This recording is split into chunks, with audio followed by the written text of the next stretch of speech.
Hello, internet friends, and welcome to Keep the Game Moving. And this time, if you can't get Little Red, you get the Big Bad Wolf. This time, our guest is Sean Nittner. Sean, thank you so much for joining us. Hey Ezra, thanks for having me on Keep the Game Moving. I'm excited to have any contact with any human being any way I possibly can. But really, I'm excited to see you and to hear from you. Karen was just on the show a little while ago, and she raved about it. She's like, Ezra's so positive and uplifting, and just made me feel so good about what we're doing. It was great. So I was like, yeah, I could go for that. I could go for some of that Ezra action, that Ezra love. So here I am. Sean, I've titled this episode "Everything Wrong with You."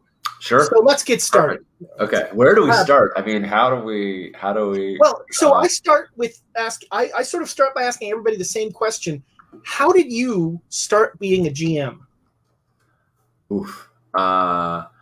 If you wanted to get into everything wrong about me, that was probably not the right angle. That was probably not the right angle. But sure, we could talk about how I started being a GM. I was a player. I played for a long time when I was, I think I got introduced to D&D when I was 12 in our library, and some people were playing, and I was like, "Can I do this?"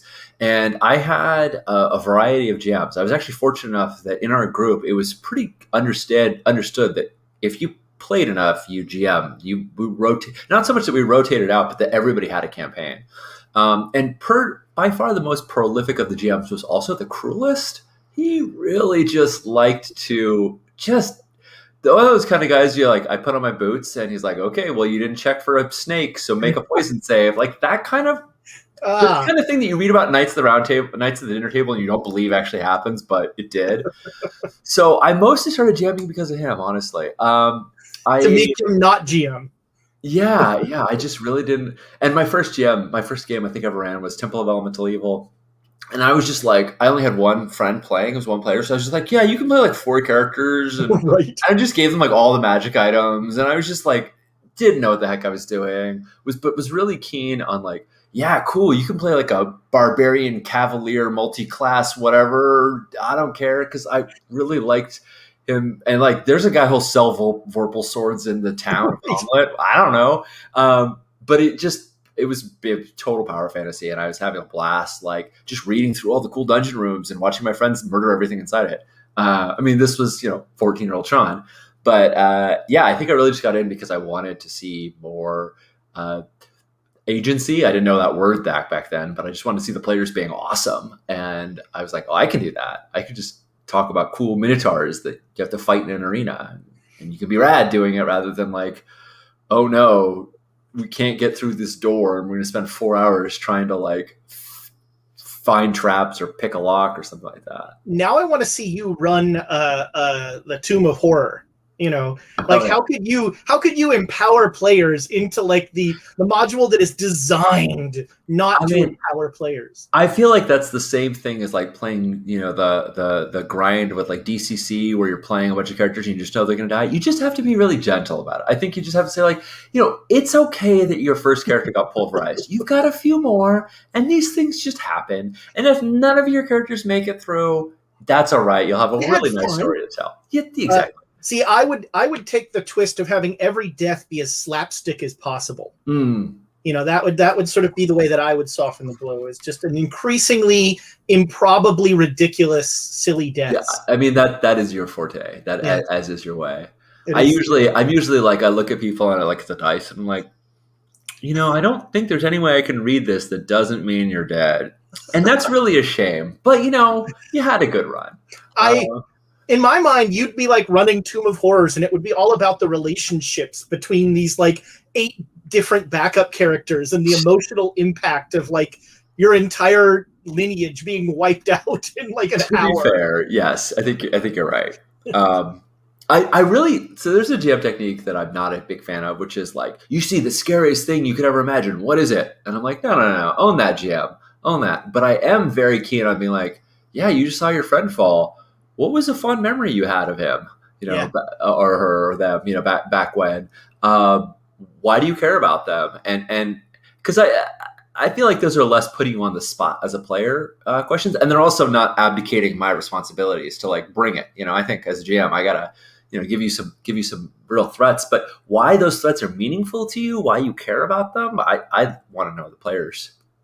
I think asking players, when your player, as a GM, when a player is fixating on MacGuffin number 3, and you're like, I don't care about this thing, but ask the player why that's important to them, and Absolutely. all of a sudden you've got your story. Why is this thing so important to you? And poof, you've got something there. Right. And that MacGuffin number 3, which was a red herring before, it's not even like you have to retcon anything. It's just, we care about that now. So let's follow that rabbit trail. It's never to say that it was or wasn't important. It's that now it is because it's what they care about. So the sort of the relative currency of, what the players care about should be a driving factor in the game, sure. and should be right up there. It's kind of like in a previous episode, I was talking with my friend James about how you listen. If the characters want to go off in a random direction, that's what they want to do. Follow them, see where that goes, and trust that they will find a good. They will give you stuff to make a good story. Yeah, it's almost as if you're suggesting that people play to find out what happens, Ezra.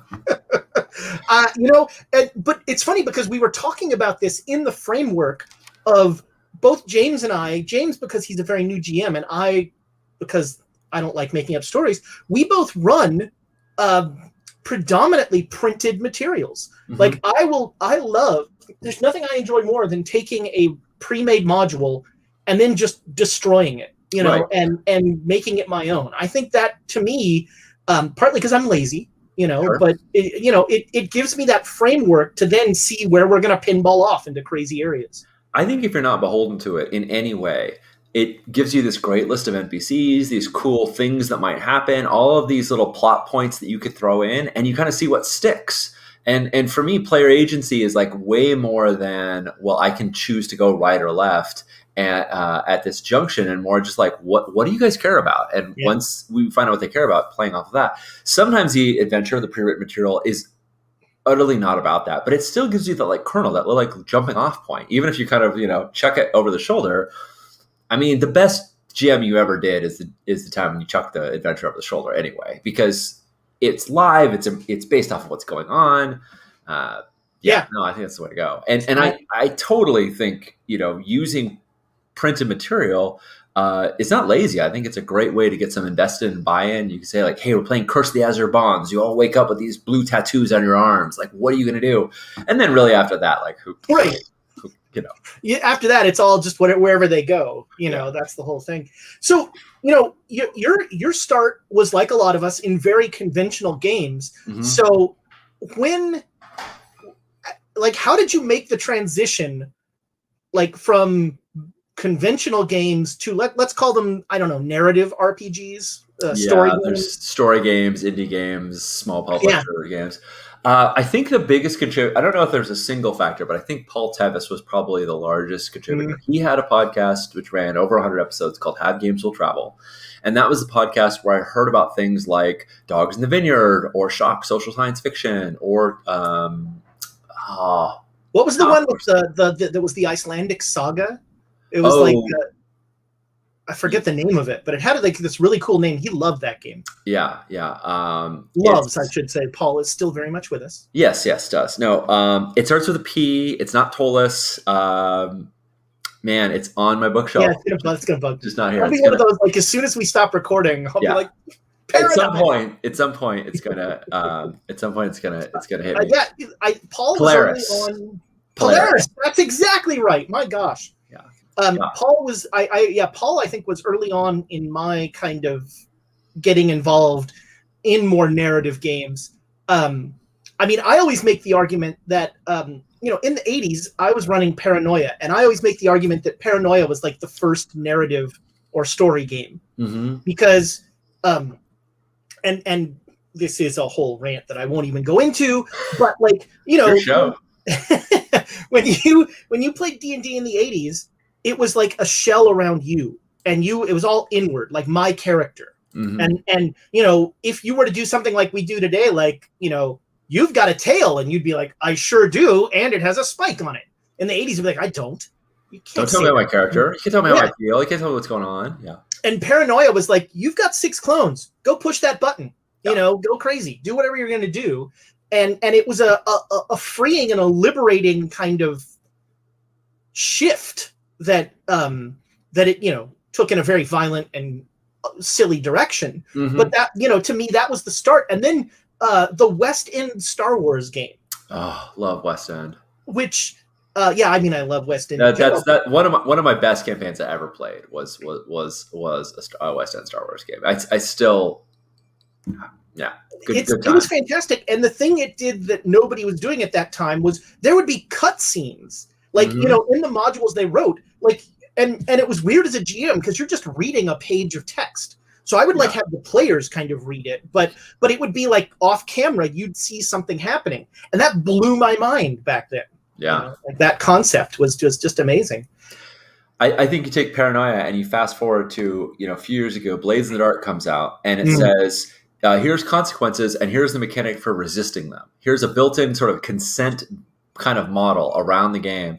And I was playing a game not very long ago, and I made a desperate action. And Jamie, the GMs, they said, well, here are several outcomes. 1, you're beholden to your ex. Now she has something over you because she sort of saved you. 2, you're haunted by these ghosts that you encountered. Here's all these consequences. And I had the choice of saying, do I want to resist any of these things? And the great thing about a player having that choice in the moment is that then it's my choice of being like, that sounds like a fun complication for my character to have. Or, no, I really don't want to deal with that, so I'm going to spend this in-game currency to not deal with it. And, my reaction's like, cool, awesome, bring it on. Yeah, resist? No. I don't. Right. Excellent. Complicate my life. But I have that choice to do it. And I think that's really evolved over time. Blades in the Dark is, to me, when I think about, like, sort of first it was the Powered by the Apocalypse games that took kind of, I'm going to say this, and I it's going to sound pejorative, but I don't mean it, but took story games from the, like, let's light candles and, proto-LARP into this is a functioning, gritty role-playing thing that also happens to be totally free-form and narrative and that sort of thing. And, I really started to get that feel with all of the Apocalypse Engine games. And then I think Blades in the Dark is kind of like the pinnacle of that. Yeah. I'm a huge Blades fan. I would challenge you on your earlier description of early indie games. I think what early indie games did is they focused very hard on a single idea, and they were like, I am going to just pound this one idea to death, and it's going to be the core of the game. And as long as you were doing that one thing, it worked really, really well. And as soon as you veered outside of the scope of the game, you were going off the rails. And we were used to games that are so broad in scope that it's like, level 1 to 20, do whatever you want. And I think we were seeing a lot of games that were just like, I just want to nail this one thing, this one mechanic, or this one process, or this one flow of play. And, like My Life with Master, I think is a great example. You play the henchman of a evil villain, and you are trying to, and will, in fact, basically mechanically, eventually overthrow them. And whether or not you can leave with love, or you become a villain yourself, or you go and you're lonely, is really the only 3 kind of possibilities at the end. That's all you can do in that game. And it's great at doing just that. And I think that a lot of people who are playing a lot of these games are like, yeah, I want to do this, but I want my characters to have a broader life and to do more things. And I think Apocalypse World was really a game that was like, yeah, this is just as broad in scope as any trad game you've played, but you have so much more that you can just do. I mean, just the fact that the engine is like, if I roll these dice and I'm putting myself in this risk and I'm taking this action, that means I can get these juicy outcomes that I've wanted for so long, rather than having the GM be like, well, I don't know. I mean, you knocked out the first guard, but I guess there's probably some more after that. Oh, God. Right. Break into the castle already.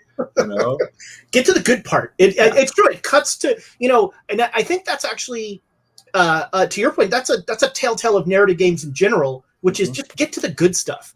Absolutely. Cut the wheat from the chaff. I mean, like D&D is literally designed like this encounter needs to take 20% of your resources. It's nickel and diming you in a transactional nature that like story games totally upend. I think so. Our good friend. I don't know if you're friends with Kevin Forbes, but I am. he's a good friend of mine. And Kevin's husband, Greg, famously, he was the best. Greg does not play role playing games. He supports Kevin tremendously, and they go to cons together. But Greg is just board games only, because Greg's description of role playing games is you cram like 30 minutes of fun into 4 hours, and.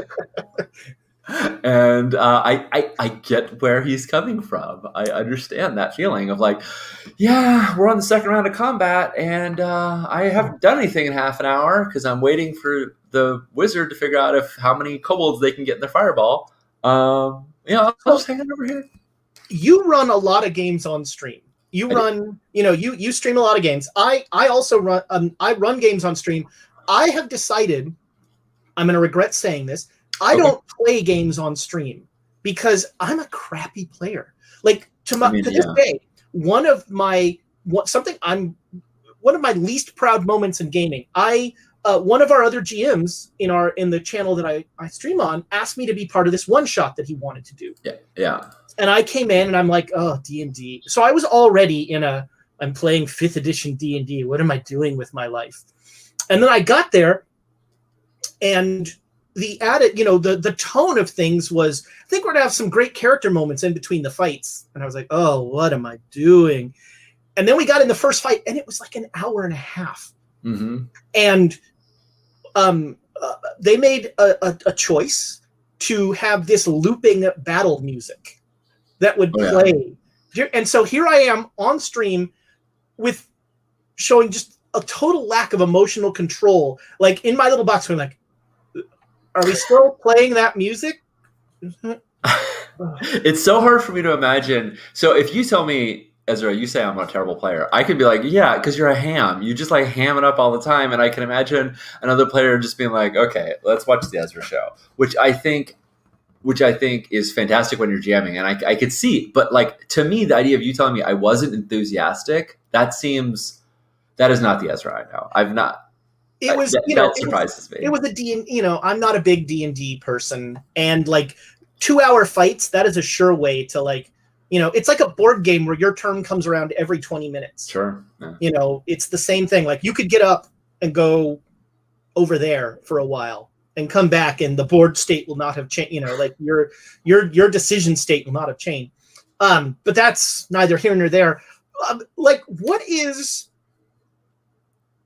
for you, somebody wants to like get into this world of story games. Sure. They're interested in kind of broadening their areas. What are some like intro story games that you think would be great ways to dip in? I think your best bet is starting with sort of one-shot games that have everything kind of packaged there for you, so that it's one, very little learn, two, very small commitment.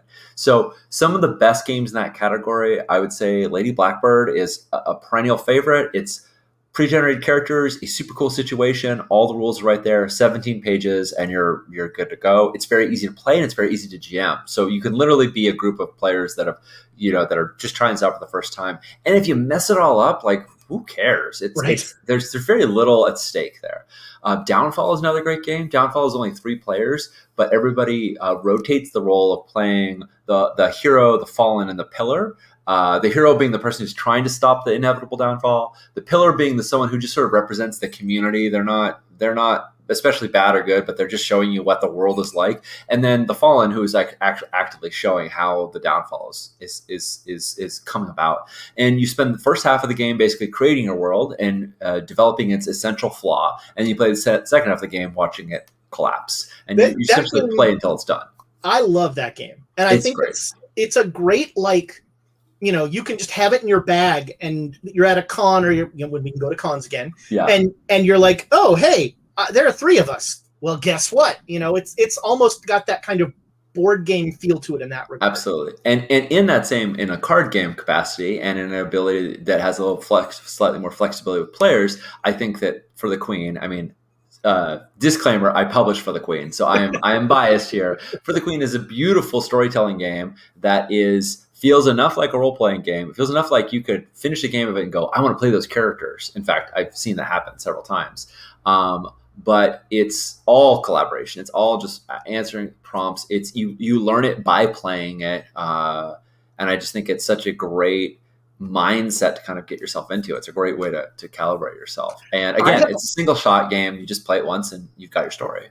I have always wanted to run a con game where a game of For the Queen was character generation. Mm-hmm.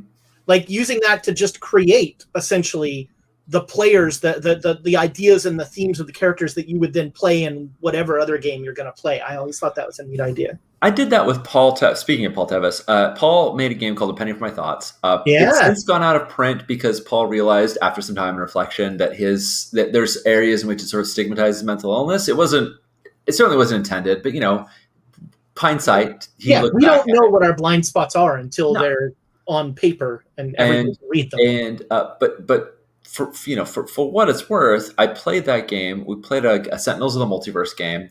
And our characters were all superheroes who had lost their memories and didn't know what their powers were, didn't know anything about themselves. And we kind of reskinned the Orpheum Institute to be something that exists within the Sentinels of the Multiverse setting. I'm not super familiar with the setting, but I remember we shifted it a little bit, and we made our characters by way of our characters remembering. And the premise was we stopped some horrible apocalypse, but doing so shattered, the fallout from that was that we were shattered. So we don't know.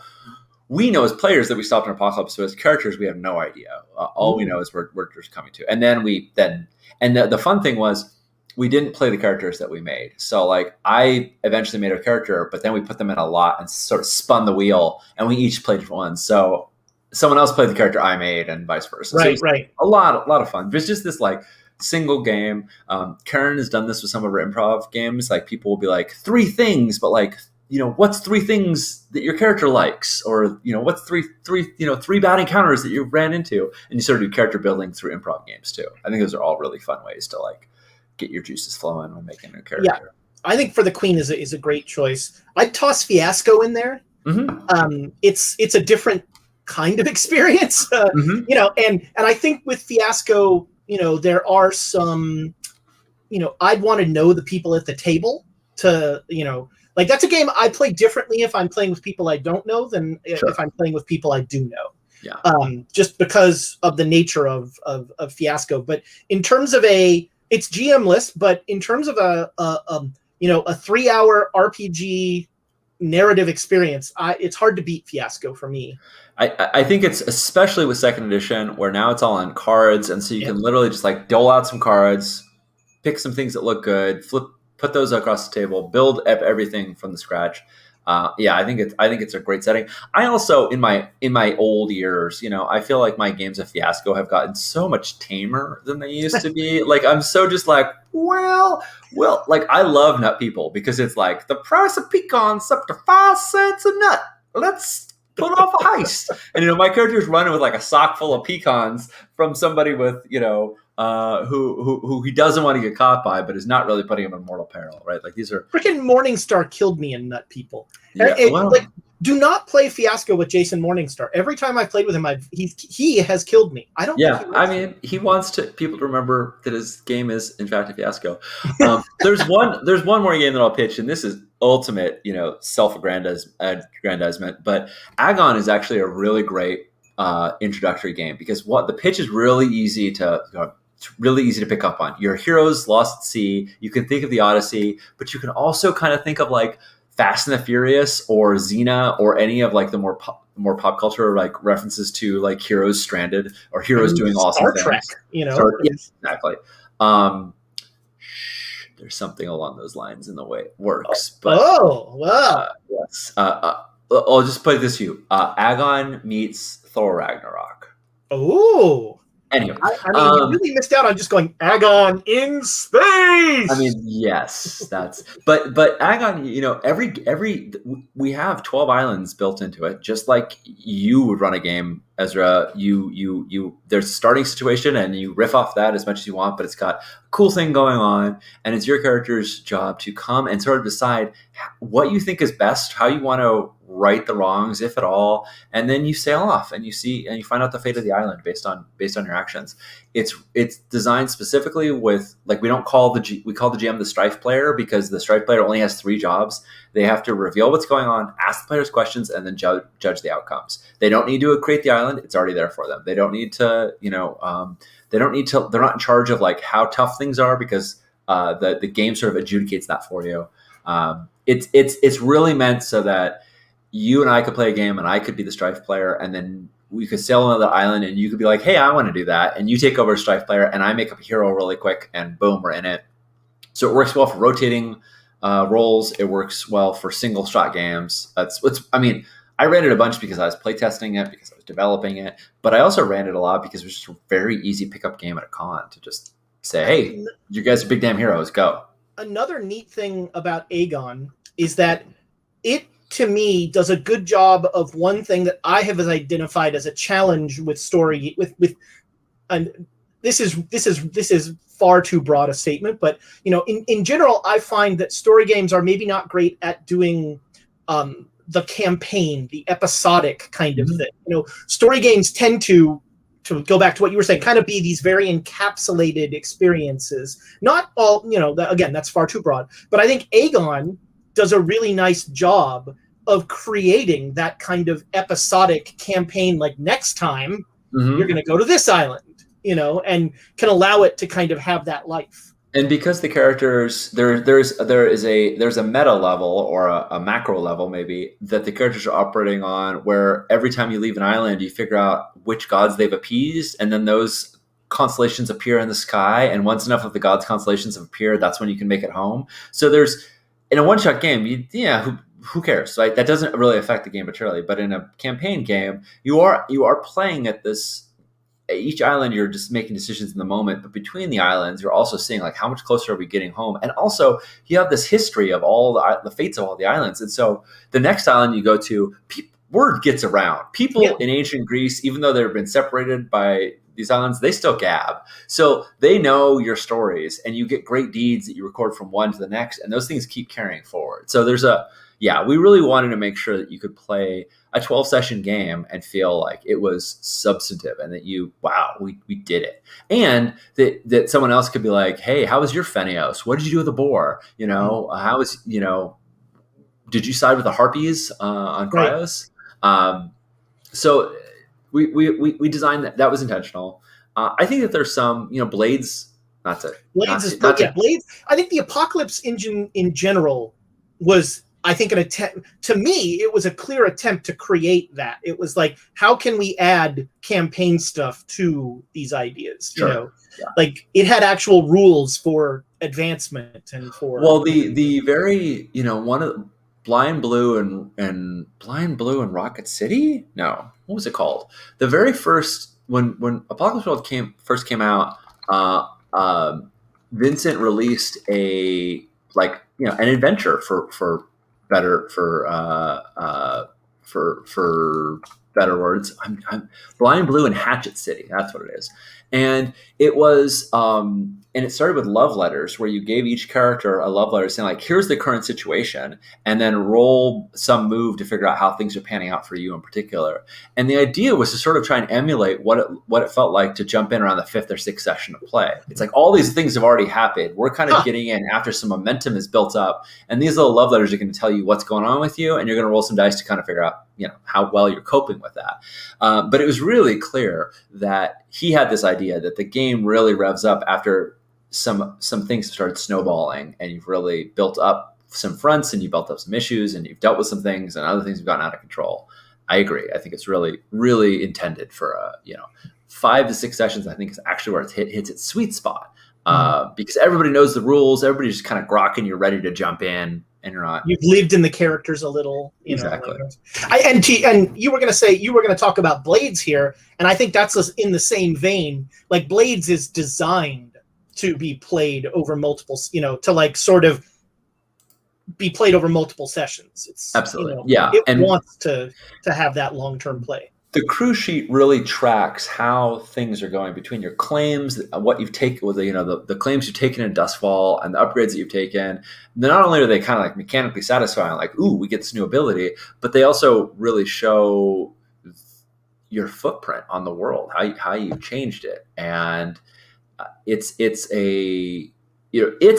in my opinion, it's really a long-term game. People have said, oh, characters get too powerful after playing Blades for a long time. I've played 100 plus sessions of the same campaign.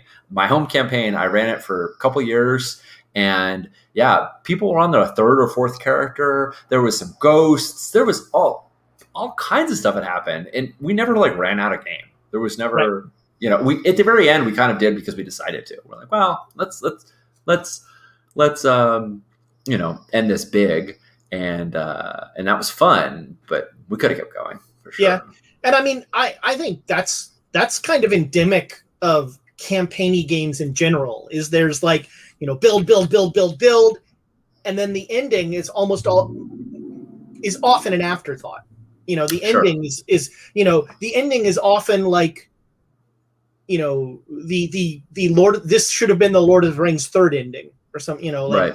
Like oftentimes, like, I ran a game of Mass and Nyarlathotep, and the final battle, I was like, wow, it should have been 2 episodes ago that, we just ended on that point. It would have been so much cooler, Yeah, I mean, some games address that. Band of Blades, you work towards getting to Skydagger Keep. If you can make it to Skydagger Keep before the time runs out, then you can have the final mission, and it's like a special kind of mission. You've been building up to this the whole way.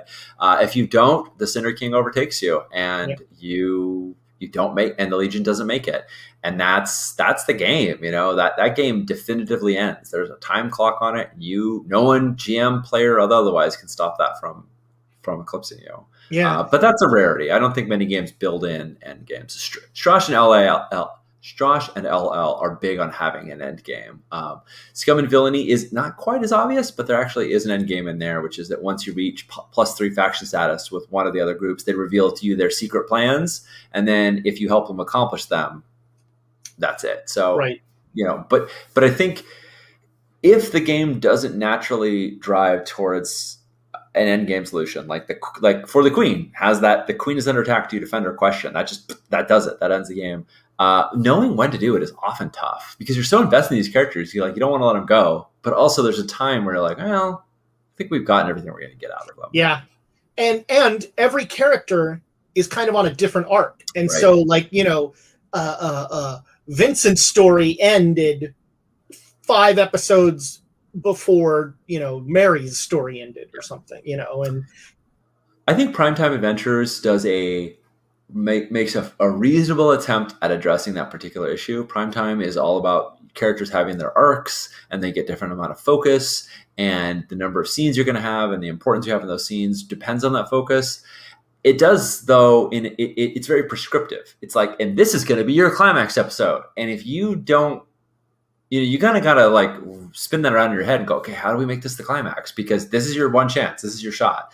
I tend to play games that are more reactionary, they're more descriptive than prescriptive, that are going to follow with the action. But I get that desire to like, cool, we want a 5-episode season. So there's 3 protagonists. So the first one's going to end in episode 3. The second one's going to end in episode 4. And the last protagonist story is going to wrap in episode 5. And that's it. That's our show.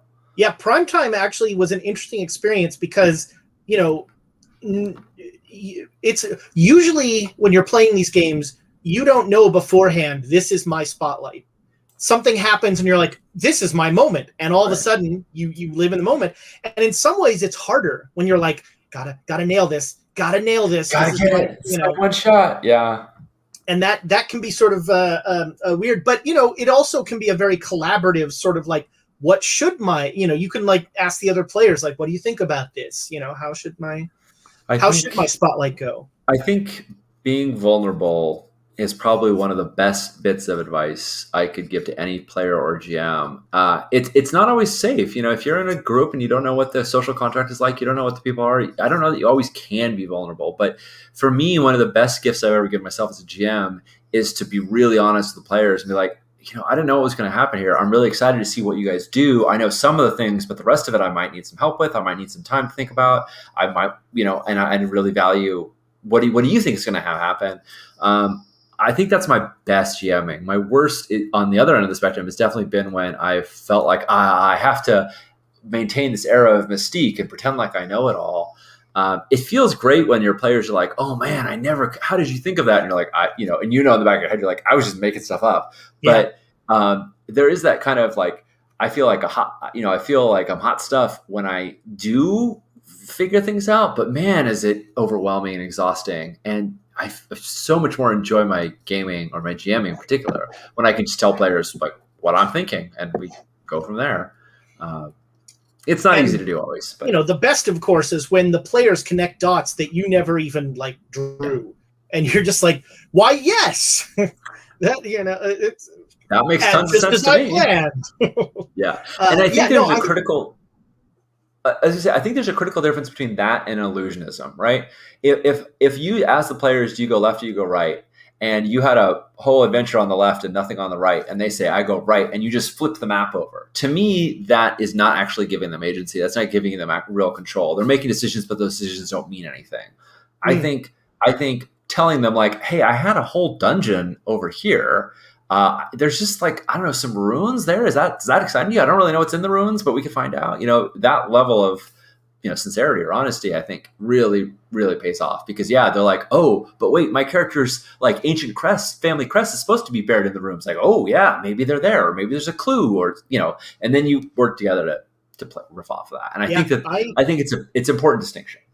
I keep note cards. Any game, it doesn't matter what I'm running. I'm running Warhammer, I'm running Cthulhu, whatever. I just keep note cards around, and if whenever the player mentions something that could come up, I just put it down on a note card and have it at the side, and then it can come back.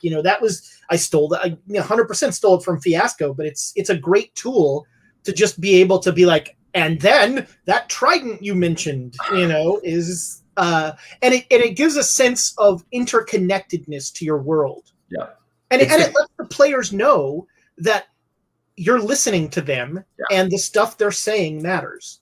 Yeah. 3M, Oxford, Avery, take note. We're keeping you all in business. That's right. Going through index cards like nobody's business. Oh, actually, do I have them in here? No, but this is not a sponsor, but a plug. I love Rocketbook. They make reusable things that you can scan. They now make index cards. Nice. That you can so if you take a picture on an app on your phone, it'll take everything that's on the index card and upload it to a Google Doc. Nice. And then you can just you can wet erase and use it again. And I now use those like all over the place. I'm a big fan. Wow, we've never had a product plug on the show before. This is exciting. Who knew? So you run. I want to talk about Big Bad Con for a little bit because it's something that's near it. We're talking about story games, and I have had conventions. To me, are about people. And there's a lot of talk right now in social media and stuff about curating your followers, and that is making, being upfront about the kind of space that you are holding and who you are holding it for, and that being a positive, not a negative. Right. It is not exclusionary because there are plenty of places that can give you the mainstream experience. And for me, I love our local con for years and still was DundraCon. Sure. And DundraCon is a certain kind of very conventional experience. Yep. And DundraCon has been the same since I went as a high schooler in 1980, and is principally the same now because the same people are running it and they have no interest in changing it. And that's fine. It is lovely. I see lots of friends. I have a good time. But when I run a game at DundraCon, I'm going to have 4 players that I know are going to be awesome. And then I'm going to have 2 randos that I don't, maybe not. Who knows, But Big Bad Con is a curated experience in many different ways that I really appreciate. And I know when I sit down at that table, every single other person at that table is just going to knock it out of the park. It is an incredible role-playing con, and I think a lot of that is due to the community that the con has created. But it's also, I think it is also a lot about the choices that you and the con committee have made to actively curate the community. Yeah, I think that's. I mean, Big Bad hasn't turned out exactly. I'm no soothsayer. I couldn't tell the future, but Big Bad has grown in ways that I haven't expected. But there's a lot of intentionality that went into Big Bad from the beginning. Before I talk about it, I just want to shine a little bit of love onto Dundra to say, it was not a few years ago that Kendra Schmidt reached out to me and said, "Hey, how do we find where can I get pronoun ribbons to add to character people's badges?" And I've talked to them as well about signups in advance, which whatever sign up method you like, they all have faults in them, but they've used a method that that they've known has caused frustrations, and they've reflected on that. And I do think you're still Dundra. It's hard to shift. It's hard. Dundra's been going for over 30 years. 40 now? Is it at 40? I don't know. I think 40. Yeah, I think they're about. It's hard to turn the tide of 40 years of culture that they've built up, but I do think they're being really thoughtful about the new elements that are interjecting into it. So just a little, a little love to them. But in terms of Big Bad, absolutely, I started it. And I'm no longer, the principal driving force of it. I think I'm a driving force. But when it started 10 years ago, I had gone to cons for 15 years and really knew what I liked and what I didn't like, what I really wanted to see. And it was about bringing specific GMs that I knew brought a great experience. It was about bringing a wide variety of games. And within the first year or two, that focus, it wasn't initially there, honestly, but the focus really shifted to really uplifting a lot of marginalized voices as well, and using the con as a platform to do that. And now that's really baked into our core, but it was something we came to, thankfully, very, very, very early on. We kind of stumbled upon it and realized hey, a trans gamer asked would it be safe for me to come out at this con? And I said, well, thankfully we have a few other trans attendees that you could talk to them, because they could tell you way better than I could. And they had a great experience. And I thought, I never want to leave that up to chance again. It worked out well, but I don't want to not be sure next year. And so we really early on focused around lifting up marginalized voices. And that means the people we invite as our Kickstarter guests. That means our scholarship to help folks come. That means Big Bad World, which is a game designed around modeling good activity for all of the attendees. That is the meet and greet. The meet and greet, exactly. The POC dinner, the Babylon Equity Project. There are a lot of. It's not a one size fits all solution. And in fact, our approach to bring different marginalized groups and to have them feel included and represented and part of the leadership has really shifted. I think that in the very beginning, my focus was to try and bring more women to the con, and then we shift to try and bring more folks more queer folks attendees to the con. And in 2019, we made a major shift in our focus to bring more people of color to the con. And in my head, and every year, every time you kind of make that shift, you have to dedicate a few years to it. It's not, you need to really build the momentum and make sure it keeps going. So, when we come back in person, we're going to continue our focus on bringing more people of color to the con. But in my head, I'm already planning out how are we making the con more accessible for folks with disabilities, so that in a couple of years, that can really be where we focus. Because unlike just saying, hey, we'd like to have more, women or more queer folks that are running games and that are attending and whatnot, when we're talking about accessibility, we have to make sure the con is actually accessible. We've got to do that. It becomes a facilities question. Yeah, right. As much as anything. And so that's something we have an accessibility coordinator. Actually, we have two, but we've been working with him for a few years now. So we're already kind of building this ramp up to try and make the con more accessible. There's an accessibility toolkit that's sort of all these tools for large pencils, magnifying glasses, card holders, all sorts of tools that we have floating around the con. And we're very conscious about ramps and accessibility and doors and things like that. But that's the kind of skill set that we need to sort of keep building up before we can really say, aha, this is our focus now, because we got to deliver on that promise. Yeah, and full disclosure, I am on the Big Bad committee. So, this is two people who love Big Bad talking True. about Big Bad. So, but to me, it is an example of how one can create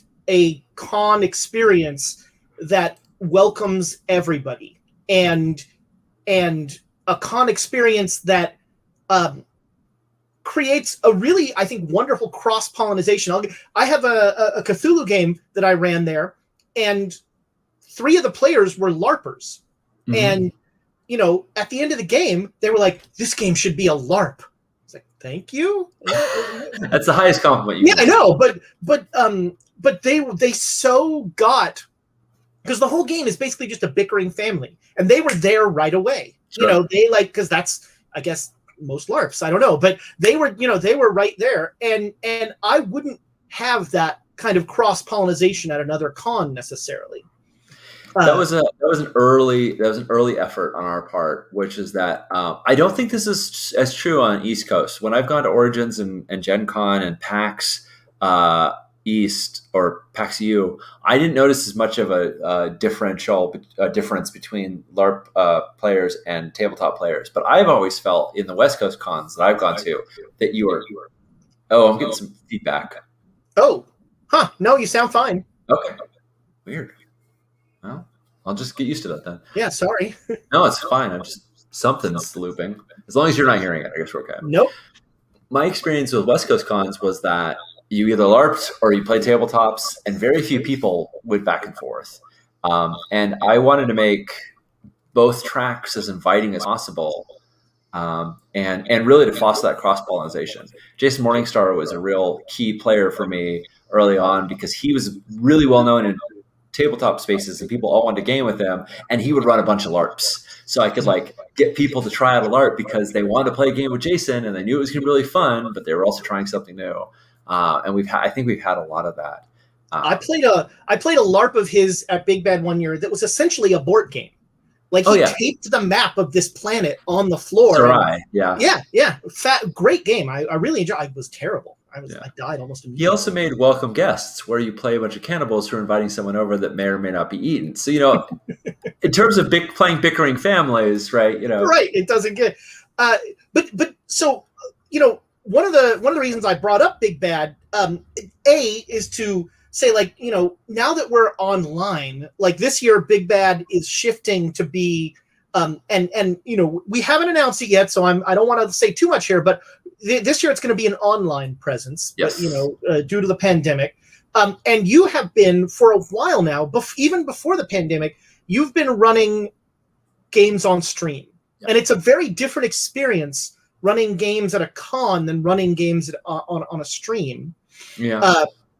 In a ton of different ways. Who you're going to be playing with. You've in a very real sense, you've invited the players there to be on that. But there's also a technical aspect to it. And something that I find really interesting that I'm terrible at that you have done a lot of is you actually build Roll20 play sets for games. Yes, sometimes, yeah.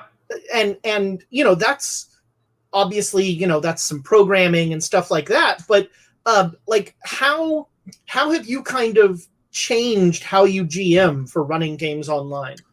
Yeah, there's a lot of new roles, and I am certainly not a big streamer person. I think you could certainly find people who are much more dedicated to streaming. For me, I do it in as much as I have the excitement and the love and the capacity to it, and then I stop. And there's people who are way more dedicated. So I'm sure there's much more depth to each of these things that I can go over. But what I found was when you're GMing a game, you typically consider yourself to have one role as the arbiter of the game, but also typically the GM ends up being the de facto host in a lot of cases. You often are sort of spying the space, or you're kind of setting the tone of the game. That's something that but it's very flexible. It's it could happen, it could not happen. It depends on what your group dynamic is. With streaming, all that stuff needs to be locked down in advance. So what I find is there's a producer of the game that is the person who is casting it. They're who's going to play in this game, and how many sessions are we going to run? When are we going to play it? They're doing the casting, they're doing the scheduling, they're knocking all that stuff out. They're often making Zoom meeting invites or StreamYard links. they're getting all of the players all ready to go, because unlike your home game where it's like, yeah, come over at 6-ish, you've got a time that you're going to start, and all that stuff really, and frankly, most of the time you don't want to just run a stream for a single session game. It's a lot of work to set it up, so you kind of want to get that payoff of, we've done all this setup, now let's play 4, 5, 6 sessions, or maybe even more. So I think there's a producer role to get everybody.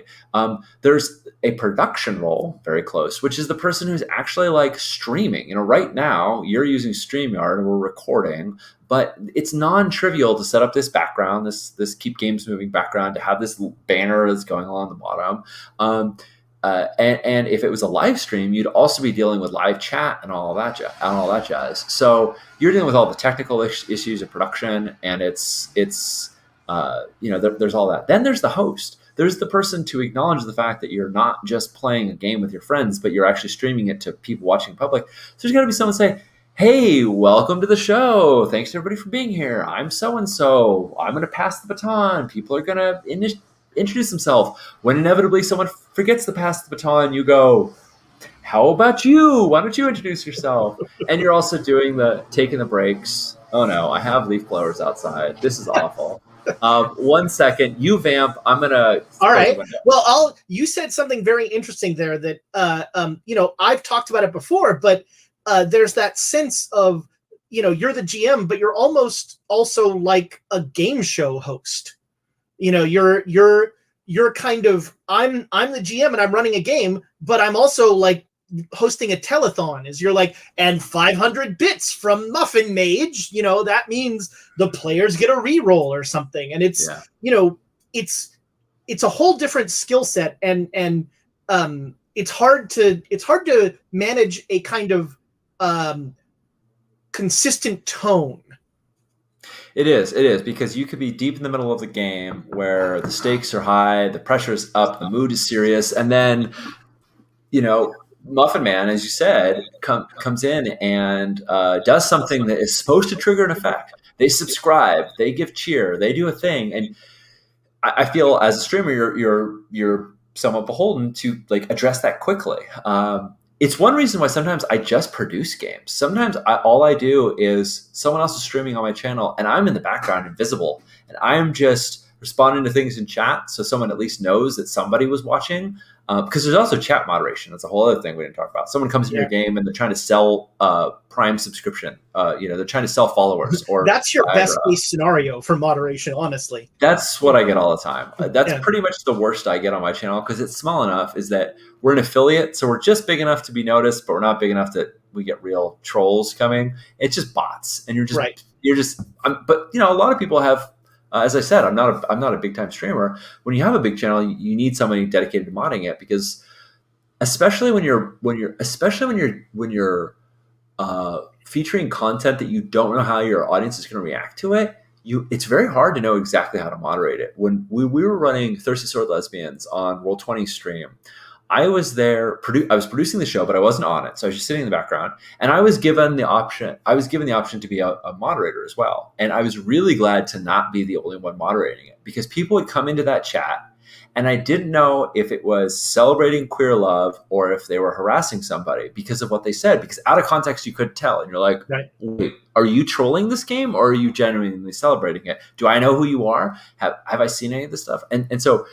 And I was really happy that the mods were there, because A, they knew a lot of their audience, so they already could identify many of them and know who was there and kind of know who's coming with good intentions or bad intentions. And B, they were also just like very quick to banhammer anybody who was being at all derogatory or detracting from the game, and they identified them very quickly. And so that goes back to cultivating your community. Yeah. If you are running games on stream, you have a responsibility to watch your community and your chat in particular.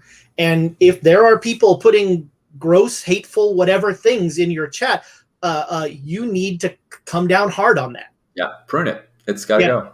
Yeah. And that's, if you don't, I don't want to have the long discussion about inclusivity, but if you don't, then those hateful voices are the ones that will always dominate, and you have to stop them so that other voices can thrive. And marginalized communities notice. I think so. they notice if somebody's if some place is not a safe space for them. Yeah. 100%. And I think it's absolutely. Well, you've been very generous with your time, and we're gonna, we now that the leaf blowers have started, we're gonna. I was gonna say, so have the leaf blowers. Apparently, I closed the window. That's the best I could do. No, I can't hear them, so you're fine. Much like I hope you're not still hearing double of everything. That was just brief, but it went away, thankfully. So we talked about, you talked about the sort of the best GMing tip, that be vulnerable thing, but do you have any specific kind of Roll20 tips for somebody who wants to get started running a game online? Oh, sure. Yeah. You were leaning towards that, and I'm sorry, I veered off another way.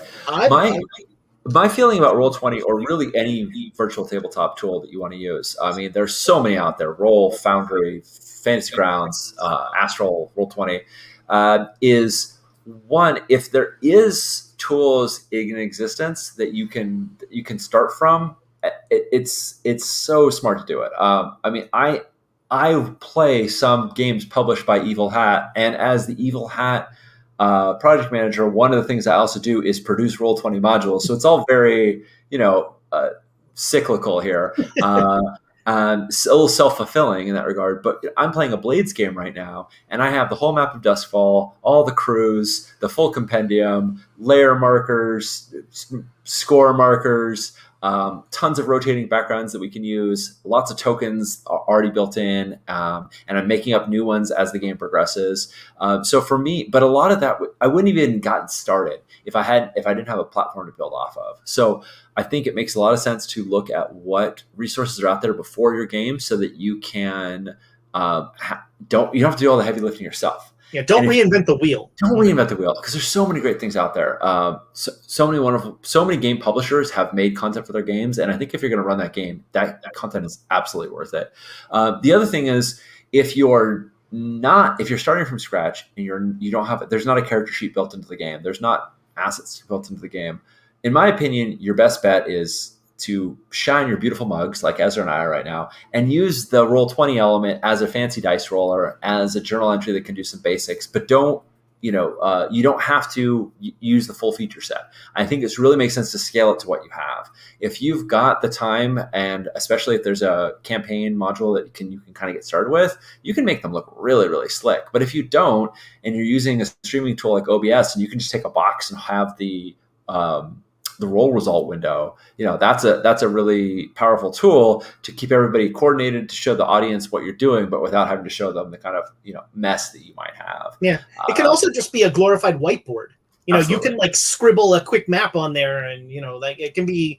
But I think that's a great point of if you don't have the stuff, and it's do you want to spend probably the many hours it will take to make that? Or do you want to just get into the game? Yeah, and I think those are both really valid choices. I find that the more I play a game, the more invested in it, the more I want to build up all the resources, the more I'm thinking about the game that's on my mind. And so that's when I'm really likely to go back to a game and be like, I know we've just been using Roll with friends, but how do you feel about migrating this to Roll20? And I'm going to build in all these extra details, because there is a lot of capacity within every VTT, but they all take a level of mastery.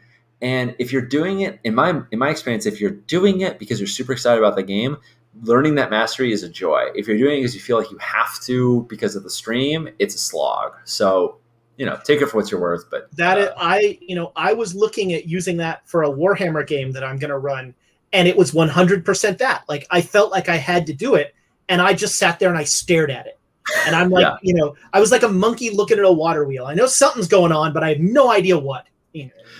Well, and again, in more self-aggrandizement, we have, starting in March, we've been releasing one Roll20 module a week. So it's been a pretty rapid pace.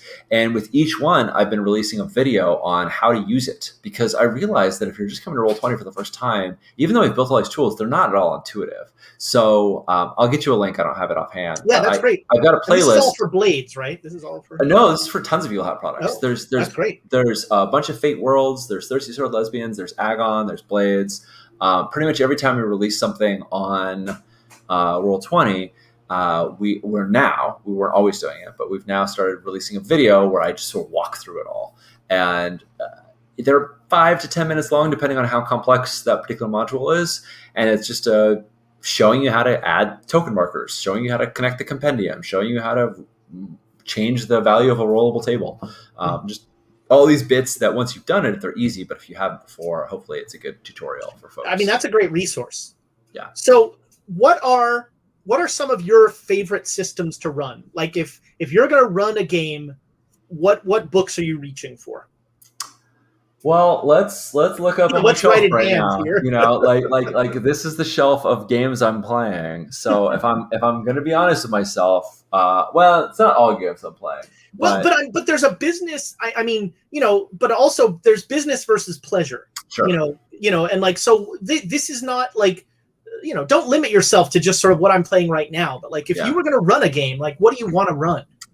Yeah, I think most of the time my inkling is when I think of like, I'm just going to sit down and run a game, I think of games that are really fast to jump into and fast to teach. So even though my heart goes out to some games like Blades, for instance, when I think about like what I want to run, the things I would drop on the table will be Lasers and Feelings, not to keep inflating John, but Lady Blackbird, Stewpot, Takuma Okada's game about adventurers that are like opening up a tavern and like letting go of all their adventuring trappings.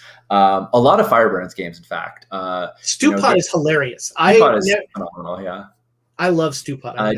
Jammy's game that they just finished kickstarting, Once More Into the Void. I want to play more of that. It's another Firebrand's game where the pinnacle element of Firebrand's games is like The King is Dead and Stewpot. They're all based on you pick a game you want to play and it's a little mini game, and your sessions are comprised of several playings of these mini games, and each one has different mechanics that adjudicate them, usually with like a deck of cards or some dice, but it allows you to sort of curate the kind of experience you want, and the games are each really short and fast to learn, and I just love things where you can sit down and just start playing. So Firebrands games for the Queen. Now I want to play Stewpot. Now you've got it. You said that thing. It's real fun. It's real fun. Check out Takuma's page on itch. It's a great game. So what's a system you haven't run that you'd love to run?